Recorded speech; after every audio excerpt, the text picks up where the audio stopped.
Welcome to Nightlight.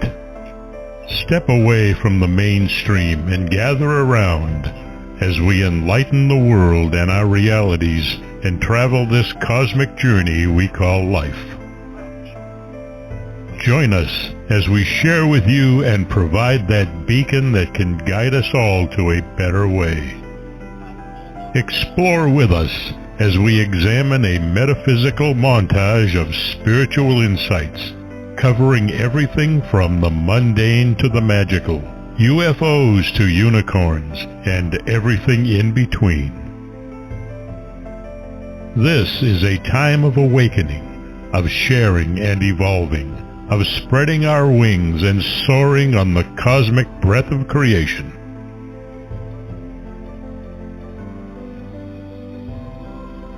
Come and join with other light-minded spirits as we weave our lights together to seek understanding, enlightenment, and with a little luck, some wisdom. This is Nightlight, a reminder that you are never alone.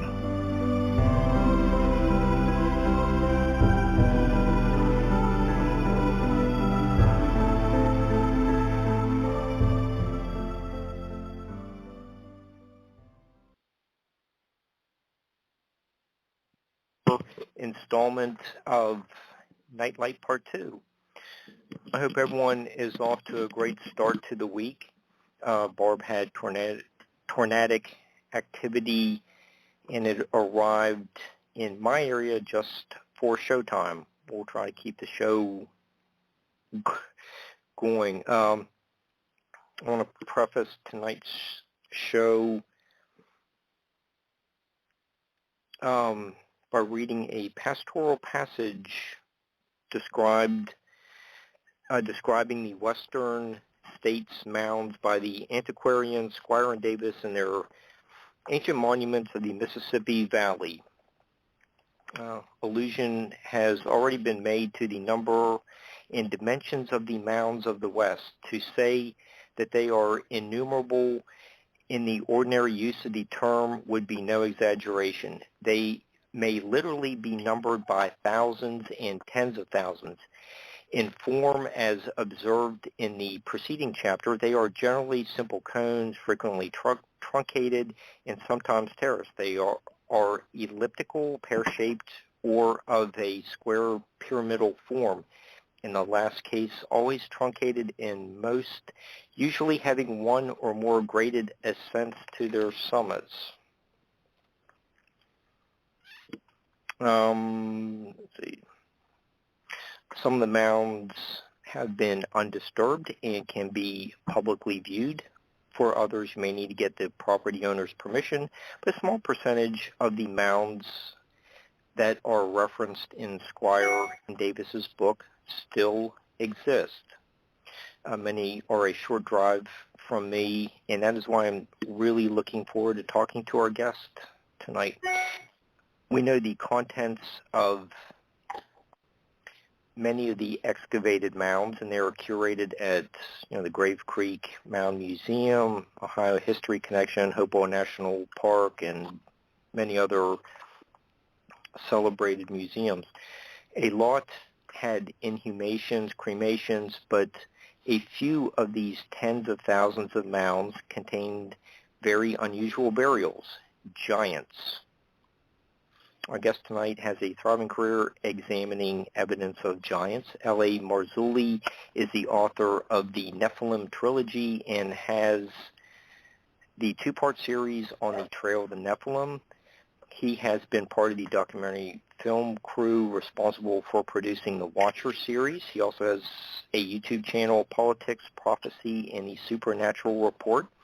His website is lamarzulli.net. Welcome, L.A. Thank you for being our guest on Nightlight. Hey, great to be here. Thanks for having me on. Oh, yeah. Really looking forward to our talk tonight. The mounds we're covering tonight can be traced to the mound builders, which is an umbrella term covering a long stretch of time and multiple cultures.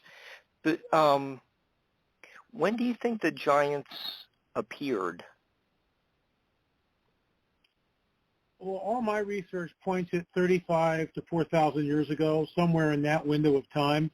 What's amazing about it, they call these people the woodland period, the Edina, the mound builders, the Hopewell. Mm-hmm. Hopewell was a farmer. So they named this entire culture after a farmer who found the artifacts on his farm, Mr. Hopewell.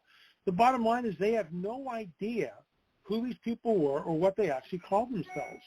I mean, they just don't. And so they make up stuff. I mean, and I say that with all due respect. I mean, I've talked to some of these guys in museums, and, they hold the party line. Nothing to see here. Keep moving. There were no giant skeletons. When Native Americans built all this, they just forgot that they had done so. It's one of my favorite ones. When I say that at conferences in front of a live audience, the audience just howls with laughter. Because Native Americans, First Nation people, they don't forget doodly squat. Are you kidding me? I mean, their oral tradition is, it's in stone. It might as well be in stone. So it's the thousands Native Americans, of years old, too. There you go. First Nation talk about six-fingered, red-haired, cannibalistic giants that roamed the land. When asked, when the first white settlers moved into the Ohio area, specifically where the Great Circle Mound or the Octagon Mound, that was one big, huge complex, the Native Americans who were there said, we don't know. It was here when we got here. We don't know who built it. It was here when we got here. So as we talk about in the film, there are anomalies here that when you start to really drill down a little bit, just a little bit, just a modicum of research, in my opinion, completely blows the lid off this lie that's perpetrated. Let's just start with moving the dirt. The modern-day archaeologists insist that Native Americans used digging sticks and clamshell hoes and other utensils, the antlers of deer and the scapula of a deer, and they made hoes, blah, blah, blah, blah, blah. Okay, fine. So that's what they did. So we actually took a replica of a stone hoe. We had a flint maker who created a replica of a hoe that would be used, let's say, 4,000 years ago. And it's a lot more sturdy than a deer scapula, which breaks very readily, or a clamshell hoe, which is completely absurd. But we hired a digger, a fit workman, and he went out into a field and right near Poverty Point, Louisiana, and he began to dig in the soil, and it became very apparent how arduous the task was, and he gathered up the soil with his hands because there were no shovels, remember that, and he gathered them up and put them in a bucket instead of a deer skin, and then he marched the bucket down to, let's say, the mound site and dumped it over and stomped on it with his feet. Well, again, when we show this at conferences, people just howl with laughter. Well, let's just deconstruct one of the mounds. And this isn't my word. This is the word of Docent Jack, who readily will repeat and parrot the party line, to whoever will listen to him. He works at a place called Fort Ancient. Again, a misnomer. They have no idea what they call this thing. It's not a fort, that's for sure. We believe it had 66 gates, not 67. Gee, there's that number again. And I'm sorry if I sound a little cynical, but it's just, it sort of irks me because the American people are basically being fed a bill of goods. And it's a lie, in my opinion. It's an absolute bald-faced lie. They all know something's going on, but they don't spill the beans, and they deliberately obfuscate evidence, and anything that would point to something else, to another paradigm, is readily dealt with.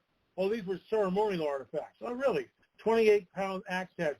Ceremonial. Well, how do you know it was ceremonial? Well, we really don't know, but we just assume it was ceremonial. What if it's utilitarian? What if the 28-pound axe head is to, a 9-footer? That would work pretty well. So getting back to the dirt, Docent Jack is trying to tell us that if you deconstructed all 3.5 miles of continuous mounds, which make up the site known as Fort Ancient, so you're deconstructing it, you're putting all the dirt in dump trucks, and you're putting the dump trucks end to end, bumper to bumper. So let me ask you something.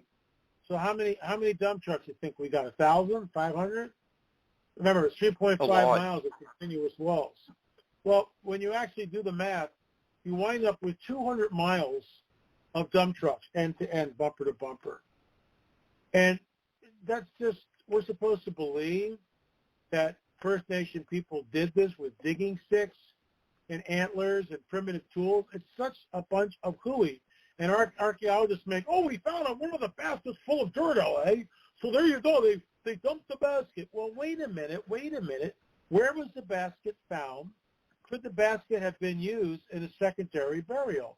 Which we know when Native Americans came into these places, they often used the mounds for secondary interment sites. We know that. So we don't know where this elusive, all-telling bucket of dirt came from and whether it's original or secondary. We don't know. But they make a big deal out of it. So when you deconstruct 5 miles of continuous earthen walls at Fort Ancient in Ohio, you wind up with 200 miles of dump trucks end to end. Can you get your head around that? I mean, are you flipping kidding me? That's just one mound complex, just one. So that's just one problem that these guys have. Let's look at the Great Circle Mound once again in Ohio. Okay. And I got to tell you a story before I spill the beans on that. Years ago, I was being flown into Ohio for a conference, all right?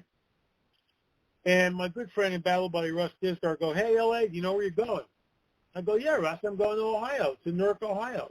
And he kind of laughed, only the way Russ can. He goes, no, do you know where you're going? I go, I'm going to Ohio, Russ. He goes, are you on your computer? I go, yeah. And he goes, Google Fritz Zimmerman, what is it called? Nephilim, Fallen Angels in the Ohio Valley. Nephilim Right. Chronicles. Google that. Nephilim Chronicles, Fallen Angels in the Ohio Valley. So I do. I'm going like, what?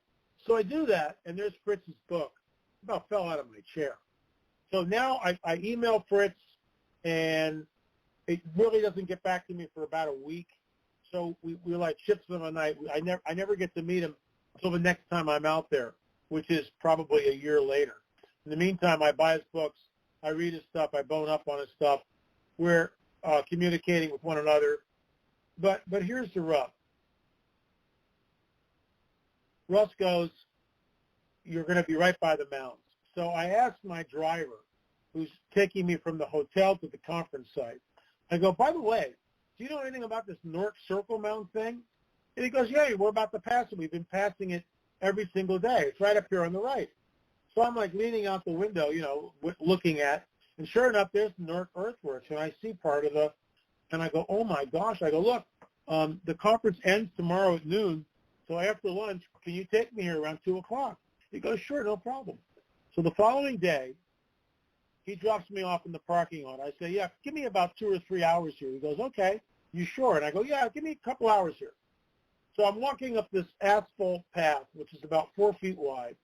To the left of me are the vestiges of the Great Circle Mound. And I can see very quickly that this is pretty high, 20 feet high, 15 feet high, 20, 25 feet high. It's up there. Something like that. Yeah, a lot of earth has been moved. And I get to the top, to the right, there's a museum, which of course is closed. And I turn to my left and I walk to the entrance to the Great Circle Mound. And I pause at the entrance and I basically freeze. I freeze there. I am stuck in one of those serendipitous moments of time where I'm looking at this edifice and it stretches 1,250 feet in front of me. And I freeze. And I find that I'm hyperventilating, that I'm almost afraid to breathe. My breath is coming in short little pants. And I'm not moving. I'm like transfixed. Only my eyes move from side to side. Everything else is just like stone. And the hairs on my arms, the back of my neck are standing up. And I realize, although I'm not really sure why I'm realizing it, but I'm realizing that this is the rest of my life. I'm looking at, this is what I will be doing as long as I'm on this planet. This is the rest of my life. And I probably stayed there for 3 minutes, 4 or 5 minutes, it's a long time. And then I slowly, very slowly move. And I would walk 10 or 15 steps and then just stop and look. And then to the left of me and the right of me. And there was the moat. And I'm just looking at this spellbound, just in awesome wonder, asking myself, what am I looking at here?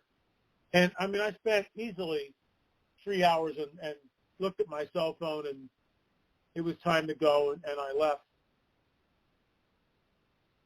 When we filmed Mysterious Mound Builders, the Mathematical Mysteries of the Mound Builders, we now have 7 installments in On the Trail of the Nephilim.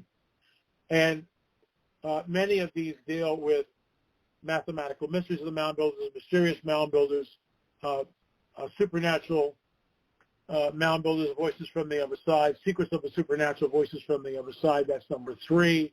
Then we go up to America Stonehenge, the Canaanite Connection, number 4. Number 5 in the series is the Axis Mundi, Center of the World. Number 6, we circle back to Peru with the elongated skulls, because it's all connected, and DNA, the final results. And 7 is Lost Civilizations, where we really go all over the world, connecting the dots and showing that there's a hidden history that has been deliberately obfuscated from the people. Not only do we have the problem of the Earth, we hired a surveyor, Todd Willis, who went out, and I said, Todd, we're trying to figure out how deep the moat is, because the moat encompasses the inside of the circle, the Great Circle Mound, 1,250 feet. And right. So Todd's out there. He's taking his measurements, and he goes, well, L.A., for all practical purposes, the thing is level. It's between 6 inches and a foot, and that easily can be the result of thousands of years of erosion or whatever. But basically, the moat is level. So I asked him, I said, well, how would they do that in antiquity? He said, well, you'd have to have water source, and you'd have to dig down, and water would be your level. And we show how deep the moat is. We have Todd Willis standing at the bottom of the moat. And the whole thing, once again, just collapses of its own weight. It's just like, let me see, hunter-gatherers are building something that's incredibly precise. It's not small, it's really big. And the moat is dead level. And they don't have transits or measuring tapes.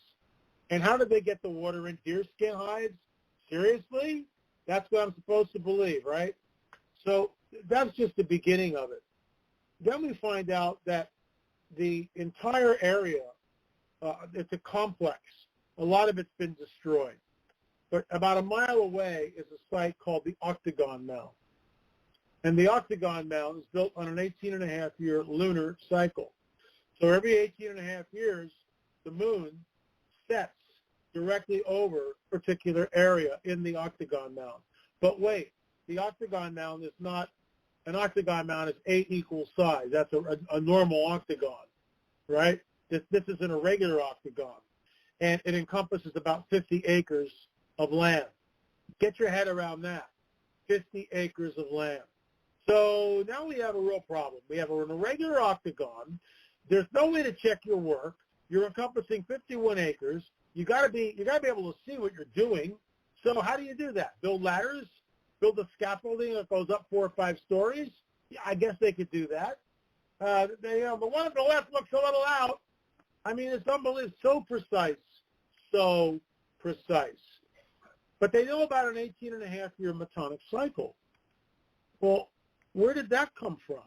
Native Americans knew nothing about the lunar cycle that spans 18-and-a-half years before it repeats itself. So this is how absurd this becomes. So let's say you and I beamed down to the planet 4,000 years ago, and we're looking at the moon, and we're going, wow, looks like the moon is doing something. And you go, yeah, let's try to figure it out. And I go, great. So we go out there and wait for the moon to show up. And we've got some deer hide, and we got some sticks and some flint, and we pound the sticks in to the ground. And so we have 2 sticks, one about 20 feet away. And when the moon comes up, we make a notch. There's the moon. Yay!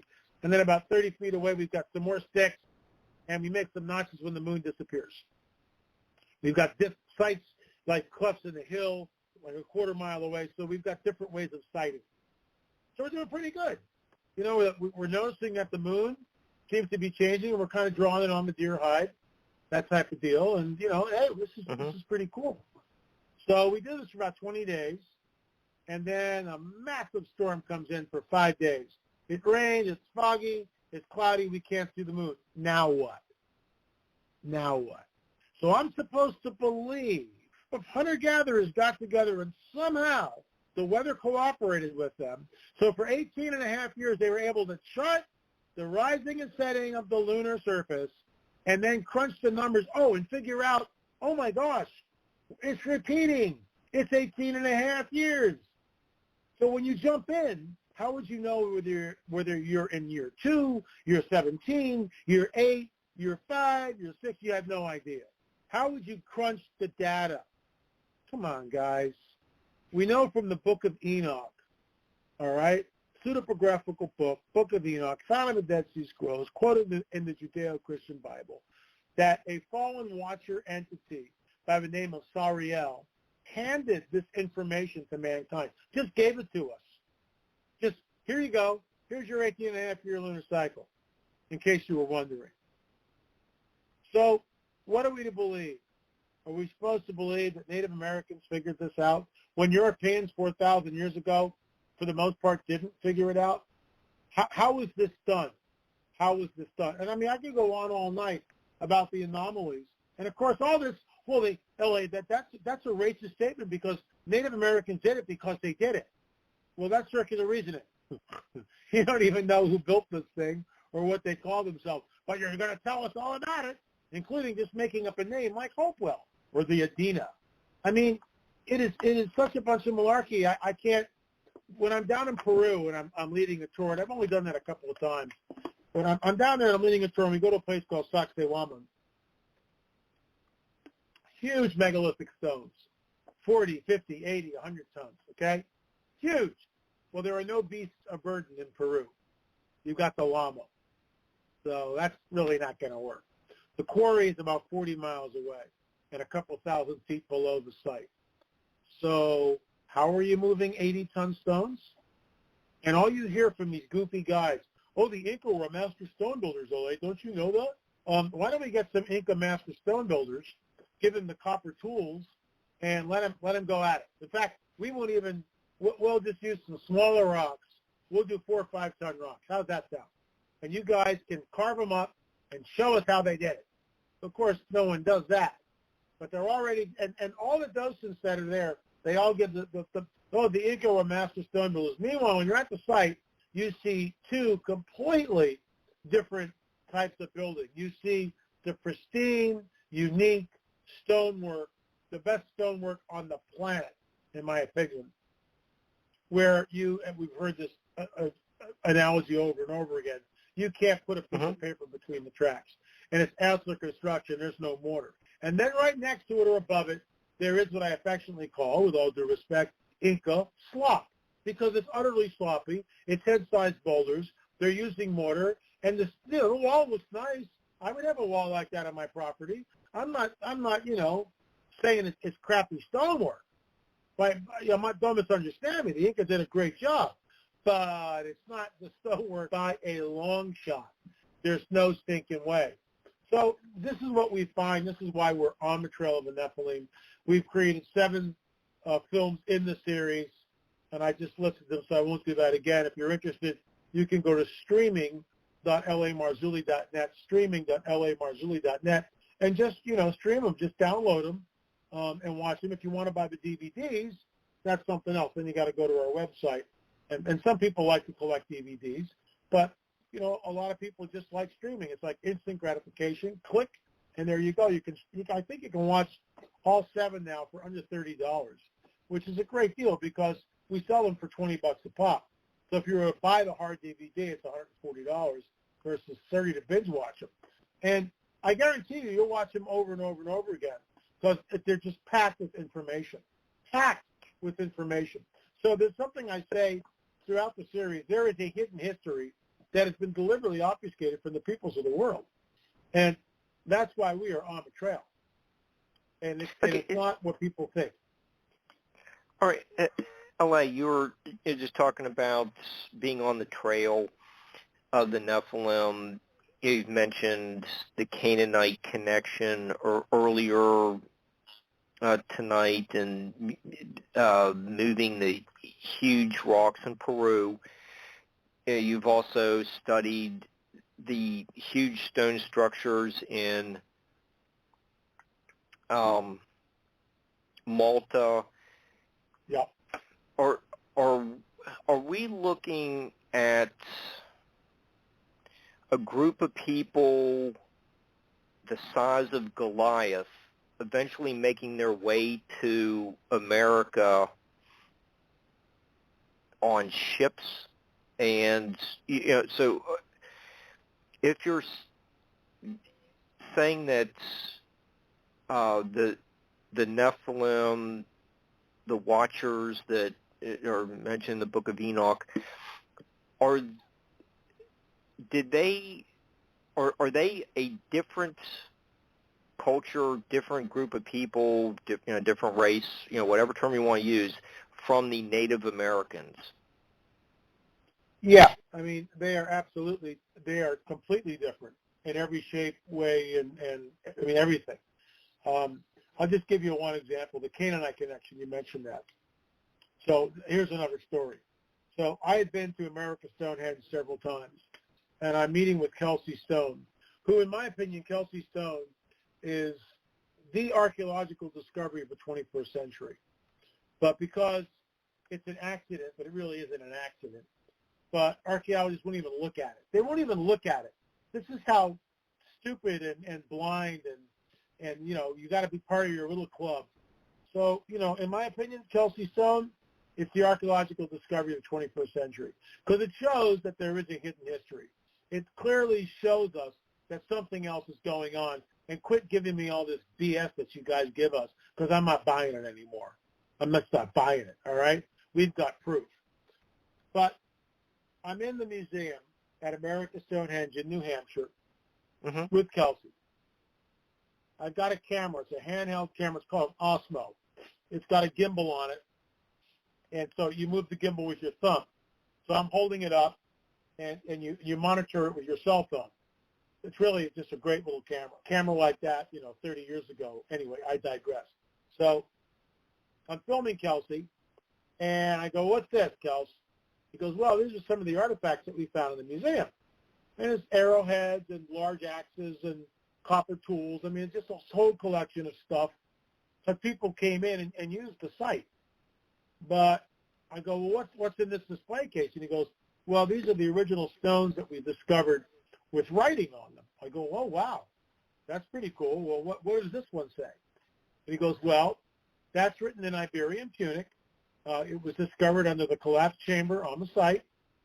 We knew it was writing, but no one could decipher it. It lay in the museum for 11 years until Dr. Barry Fell, Harvard professor, got wind of this thing and came out and said he thought he could decipher it. He said it looked like Iberian Punic, and so he did decipher it." I go, "Well, what does it say?" This is all on film, and we used it in the film. And Kelsey goes, "It says, well, this says it reads from right to left, and it says, to Baal of the Canaanites in dedication." And you hear this long pause, and I go, "What did you just say?" I can't believe what I'm hearing. I mean, I honestly, my whole world at this point is, I'm surprised I didn't drop the Osmo. I just look at him and I go, "What did you just say?" I can't believe what I'm hearing. I mean, I really cannot believe what I'm hearing. And he sort of laughs nervously and he goes, "Well, it says, to Baal of the Canaanites in dedication." Well, I mean, I kept the camera rolling and I go, "Okay, wow." Afterwards, I sat them down and I go, you guys don't understand. The Canaanites is an overarching label for Nephilim tribes. Baal is their god. To Baal of the Canaanites in dedication. That stone rewrites history. What is a stone like this doing in America? And of course, archaeologists, "Oh, it's a hoax." Why is it a hoax? Because anything that goes against the paradigm has to be a hoax. "Oh, we know that no one came over here 4,000 years ago," all right? People don't do that. "Oh, really?" So that's why this entire site just magically appears with all sorts of solar alignments and standing stones and blah, blah, blah. And you're trying to tell me that Native Americans built this when they have no idea who did it. Now we've got a dedication stone. I guess a forger did this, right? Just forged it, buried it under the chamber so some guy would find it. So then it was sitting in a museum for 11 years. Wow, what a great forger. And how much money did he make for this? Zippo. I mean, Tubal the Canaanites rewrites history as we know it, and it's right in my wheelhouse. And see, the thing is, Kelsey and Dennis, Robert Stone is Dennis's father in the 60s. Dennis is his son. Kelsey is the third generation. So when I sat Dennis and Kelsey down, we were at a table, and we dragged the original stone out of the case, display case, and we talked about it. And that's when they heard for the first time about the Nephilim. They didn't understand the connection. They didn't. And so this site leads back to Nephilim Central. There's no doubt about it in my mind. It is, in my opinion, a Nephilim site. And here's the deal. No one knows where these people went, where these entities went. They don't know why the site was just abandoned. We see this over and over and over again. Mm-hmm. Yeah, L.A., if you've done some research on the elongated skulls in Peru, the Smithsonian was aware of the similarities of some of the skulls that were found in the Kanawha Valley, and they look very similar to those found in Peru, and those were from excavations in the 1880s. Squire and Davis, do mention Peru, information that they knew about Peru, when they're writing their book in the 1840s. Or what do these elongated skulls tell us about bulls? If they're found in the Kanawha Valley in Peru, this is a pretty expansive region that they are inhabiting. Well, this is all in number 6, DNA, the final result. We were the only team that mounted multiple expeditions, did the proper paperwork, worked with the Peruvian government. And when we got the results, they didn't like the results, and so they threw us under the bus. That's how everything works, my friend. That's how it works. You toe the party line, you can be part of their goofy little club. But if you actually do real science and you have an hypothesis, which is what we did, and then you try to go out and prove your hypothesis, and your hypothesis proves right, but it goes against the standard fare, you are ostracized. You don't know what you're doing. You're called every name in the book, and they go after you. Welcome to my world. But our site, or our group, our team, first of all, we had anonymous donors who gave us a lot of money that enabled us to do this.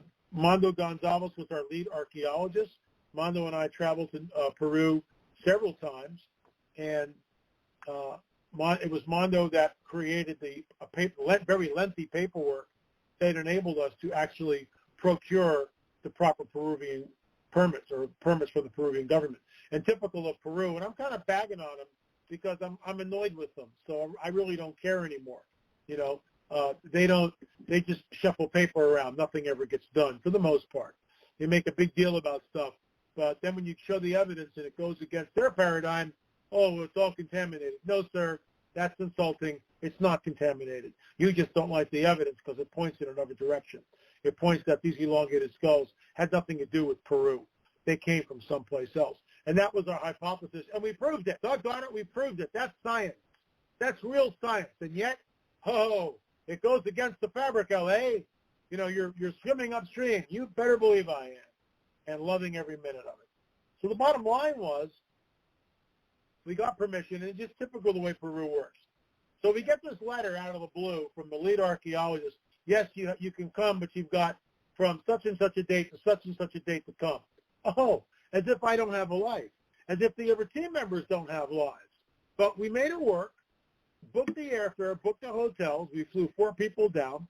Richard Shaw, my ex-business partner, who passed away very untimely a few years ago, was the director and producer of all of our Watchers films together. We did 10 films together, actually 11 if you count Anatomy to a Hoax. It was a great run, and we branched off. He went to Torah codes and searching for the Ark of the Covenant, and I went to On Betrayal of the Nephilim. I've done 10 films of my own since we parted in 2016. But we parted amicably, and he died a few years later, very unexpectedly. A great shock and great loss to all of us. Very dear friend. So Richard was our camera guy, recording everything. I hate use the word videographer because he's a director, but he was a whiz with a camera. And Richard recorded everything for us on film. Mondo Gonzalez was our lead archaeologist. Mondo and I took all the samples. Chase Klotsky was our tag and bagger. Chase did a wonderful job of tagging and bagging all the samples that we took. We also went and had the Paleo DNA lab shipped down with us in another suitcase 30 different changes of lab outfits. In other words, these are head-to-toe lab gear with hoods on them, all right? So it's a bodysuit. And then you wear boots over your shoes, and you've got another sleeve for your arm and double gloves. So, or I'm sorry, just gloves, but you've got double sleeves. And then a mask and goggles or glasses. We had 30 of those. And so Mondo and I changed from every skull that came in. We would go into another room, get rid of that bio suit, put on a brand new lab suit, then walk out and, we would blow each other off with compressed air. So the idea was no contamination if possible. And we took my DNA and Mondo's DNA, and sure enough, one of the samples showed my DNA, which we immediately threw out, contaminated. So we took altogether about 58 samples from 18 skulls that were elongated. 9 from the ICA Museum, 9 from Senior Juan's Caracas History Museum. Ours is, to the best of my knowledge, that's my caveat there, the only study that had that type of span of specimen. And we went to 3 different labs, and the Paleo DNA lab was the main lab, but we had 2 other labs. We tested one sample from what we call the baby mummy skull, which we actually had the privilege of unwrapping in Senior Juan's History Museum, and it was tested 3 different times at 2 different labs, and the result came back U2E1. The other samples from skulls that were taken from that same grave came back U2E1 also. So they all originated from the same area. What is U2E1? Why does that rewrite history? It's Eastern Europe. So that's not the flow group, which stems from the mitochondrial DNA from the mother's side of the equation, showed a haplogroup originating in Eastern Europe. That blows the Darwinian land bridge, Beringian land bridge, completely out of the water. And so my hypothesis was that these entities came over around 3,500 years ago. Sure enough, evidence shows us that these very enigmatic Caracas people, many of them of which have long elongated skulls, show up on the shores of Caracas about 3,500 years ago. There's evidence that they have the wheel, which is a Middle Eastern invention. It doesn't happen in the New World pre-Columbian. It just doesn't exist. There are date palms that are found in Caracas. Date palms don't grow in Peru. They came over from Europe. Gee, I wonder where they came from. And on it goes. This was, in my opinion, one of the Nephilim tribes, and the DNA evidence shows that. So, I mean, that's real science, man. I mean, that's not conjecture. And, doing real science costs a lot of money. I mean, we spent upwards of $250,000 to get to that point. And we're not done. But the problem is we've got samples, but now the labs won't test them because we're ostracized. Oh, Marzulli, oh, no. No, he He believes in the biblical worldview, so you don't want to go there. He believes in this crazy stuff called the Nephilim. Oh, really? What do you believe in? The Darwinian theory, which the neo-Darwinists don't believe that anymore. Darwin didn't know anything about the oxyribonucleic acid, the double helix of life, the DNA molecular structure. He had no idea it even existed. None. It wasn't until Watson and Crick discovered it. And now we know that everything on this planet is the building blocks of all life. So the DNA doesn't lie. And the DNA showed that this very enigmatic group came from the Middle East or Eastern Europe. That's where they came from. Then there's morphological differences. And we show this in the film. We have people, doctors, surgeons, optometrists, chiropractors, archaeologists, anthropologists. All these people come on the record. And in the beginning of the film, I just go a montage of these people saying, this has to be genetic. And they say it over and over again. In other words, you can't take an infant and deform the head through a technique called cradle headboarding, cranial deformation, bind the head, and then somehow elongate the head. Well, you can do that to a point. But there's certain anomalies in the Paracas skulls which show us that they are not the result of cranial deformation, cradle headboarding. The giveaway, and this is from our anthropologists on our team, Rick Woodward, surgeons and doctors and medical professionals, it's called the foramen magnum. The foramen magnum is located in a human being right behind the hard palate. It's sort of in the center of our skull, on the bottom of the skull. So when you turn a skull upside down, there's that brain stem, that brain hole. That's where the spinal column attaches. All right? Well, you can't move that. That's set in vitro, in the womb. You don't move that. It's there. Guess what?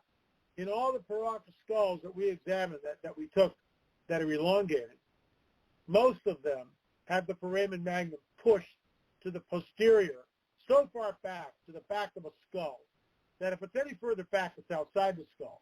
So we're at the Chongos, the Ica Museum in Peru, ICA, and the museum is closed, and we're there with the head archaeologist, and we go, well, can we see what is known as the Chongos skull? We want to take it out and look at it, and film it, and roll it over to see the placement of the foramen magnum. So he's gone for about 15 or 20 minutes, and he comes back and says, yes, you can do that.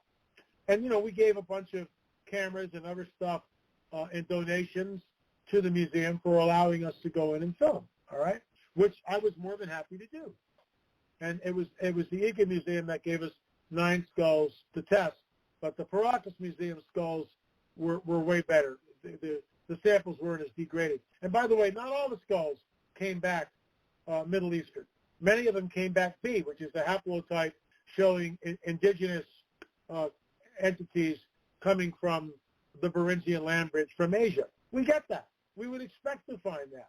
We go into the museum, and all the lights are off, and they start flipping the lights on. And there in the display case is the mysterious, enigmatic Chongos skull. It's called Chongos because there's an acropolis, which I've been to numerous times, called Chongos. And it's one of the strangest places I've ever been. It's a wasteland. It looks like the Sahara Desert. The first time I was there, I just couldn't even believe where I was. It was unbelievable. And shards of pottery all over the ground, fragments of bones, mummy wrappings. The tomb robbers have been robbing the graves there for 400 years. But there's still secrets at Chongos, guaranteed. And so it's written on the forehead of a skull, Chongos, and it's very, very elongated, very elongated. So they take it out of the display case, and Mondo in Spanish tells them, we want to see the underside. So all this, the camera, Rich is running the camera, of course, and the camera's zooming in on the skull, and this is in the film, the DNA final results. Never seen before, by the way. We're the only film crew that's got that. Now, there's another film crew that came in after us and filmed it, but we're the first to actually show where the foramen magnum is. So they roll the skull over, and you hear me go, oh, my God, it's all the way in the back. If that foramen magnum is any further to the posterior of the skull, to the rear of the skull. It's outside the skull. I mean, it's totally in the wrong place, completely in the wrong place. It's genetic. Genetic. They lived underground. There was no torchlight, no evidence of torchlight. I remember going to the Peruvian archaeologist and said, well, how do you think they saw underground? He goes, we don't know. So I took the skulls back to an optometrist in the States, and I said, look at this. And he examined them, and he went, well, right off the bat, the orbits are 30% larger. Can you do that through cranial deformation? No, you can't. You can't do it. So the orbits are 30% larger. The pupillary distance is about 44 millimeters rather than 65 millimeters. And that means that they're much closer together. 30% larger orbits. The bottom line is these entities more than likely were nocturnal and could see in the dark, which the last time I was in Peru with Tim Alberino's team, that's when the archaeologists took us out to the reserve, and there are still the remains of the houses that are there. But it's all covered with sand. You can't go in and block. Always a million excuses. Always a million excuses. Welcome to Peru. That's why nothing gets done. They just shuffle paper, with all due respect. The Peruvian people are wonderful people. The food is outrageous. The government, the bureaucracies, need I say more? But we were there. We saw that the chimney just goes straight down into the ground, and probably at least 2 to 3 stories, no evidence of torch mark. They were nocturnal. Interestingly enough, one of the tribes from the Middle East, who were a Nephilim tribe, were known as the Horites, and the Horites were cave dwellers. I'm not making this stuff up. I'm not. No, in L.A., in Dr. Webb's the Adena people, he does mention that he thinks that the Adena came out of Mexico, Central America, but so there's a little more proof of what you were saying, that some of the DNA showed that there was Native Americans marrying, the Peruvian indigenous people. But if you read some of the antiquarians and settlers' journals, they talk about their encounters with just say a Shawnee Cherokee chief, and the chiefs would tell the farmer, my people didn't build these mounds. Exactly. So he's actually being, if he's the spokesman for that tribe, he's actually telling you the truth. He's historically accurate. And Dennis has said that he's encountered 1 or 2 chiefs who've come up there to America's Stonehenge, and they've said the same thing. My people didn't build these stone chambers. So that's. Are we getting a little bit more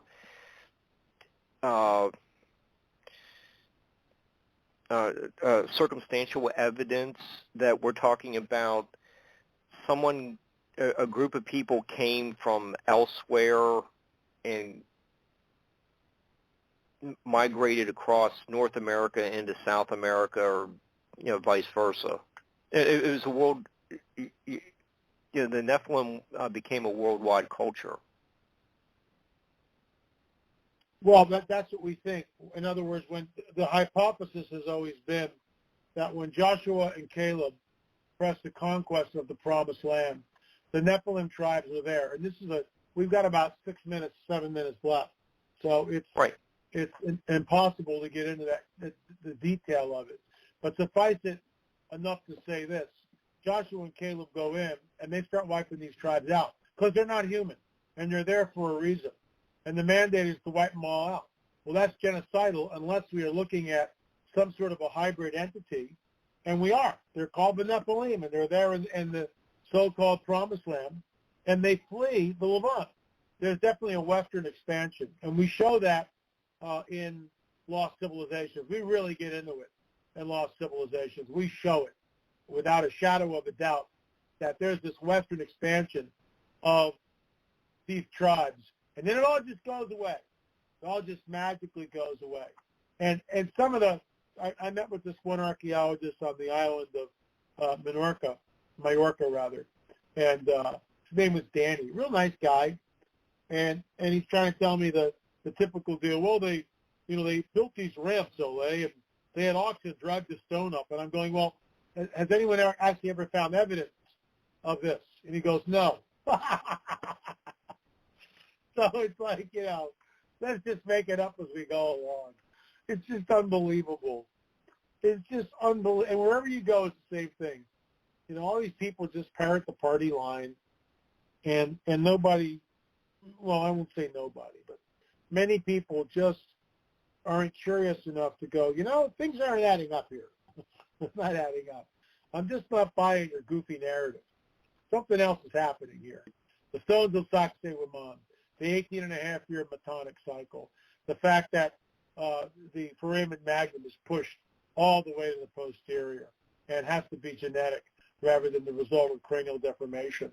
The ability to build a moat, the ability to create a mound, a 3.5 miles of continuous mound, which would be over 200 miles of dump trucks end to end. And that's just one mound in Ohio. That's just one. And it just goes on and on and on. It's just, and then we didn't even talk about precession, knowledge of the solstices, the equinoxes, and the standing stones, which in America, Stonehenge, when you stand in the middle of their site and you look at the summer solstice standing stone, and this is the result of Kelsey stones. And I'll close with this. This is the greatest archaeological discovery, in my opinion, of the 21st century, hands down, the greatest, because it shows that something else is going on, and you guys are deliberately hiding it. So if you go on Google Earth and you take the center of America, Stonehenge in New Hampshire, and you go out to the summer solstice standing stone where the sun comes up, and you draw a line, and you continue that line. This is what Kelsey Stone did, a 23-year-old college student, and just wanted to see where the line went. And he's over Nova Scotia, over the Atlantic, and he goes through Ireland. He finds himself in southern England, and he realizes, wow, I think I'm pretty close to Stonehenge. I wonder if the line, gets close to Stonehenge, England.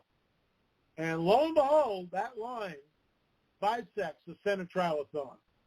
A trilithon is two uprights and a lintel piece horizontally. Uh-huh. And not one, but two. They're canted from each other about 90 degrees. So they kind of face each other. The line goes through the center of both trilithons. Well, you can't do that 4,000 years ago when the site was built. It's impossible. You have to triangulate it from the air. Who is the prince of the power of the air? Who is the prince of the power of the air? We're talking about not extraterrestrial, but interdimensional entities. And that was the work of Kelsey Stone, which, in my opinion, is the greatest find, the greatest archaeological discovery of the 21st century, hands down. Okay, so since we've been talking about the Nephilim,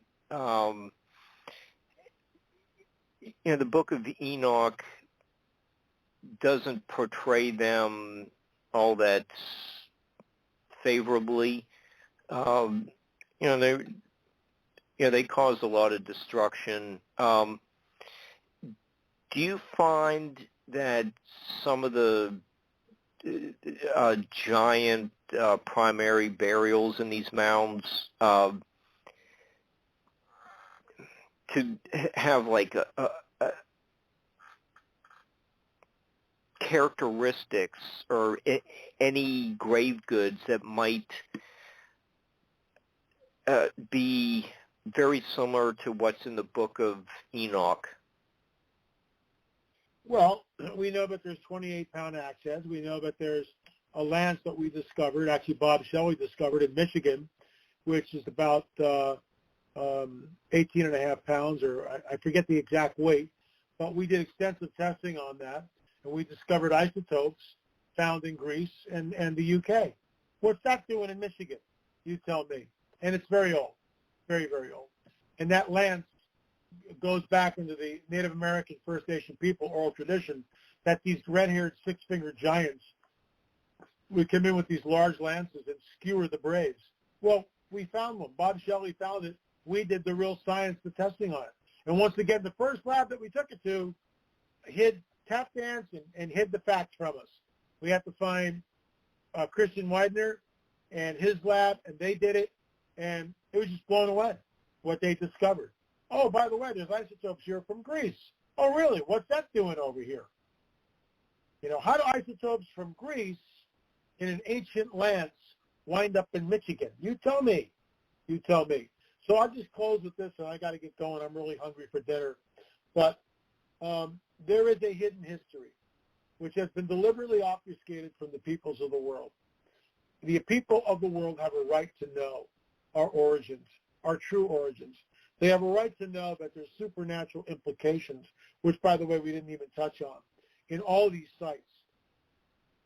Major supernatural implications.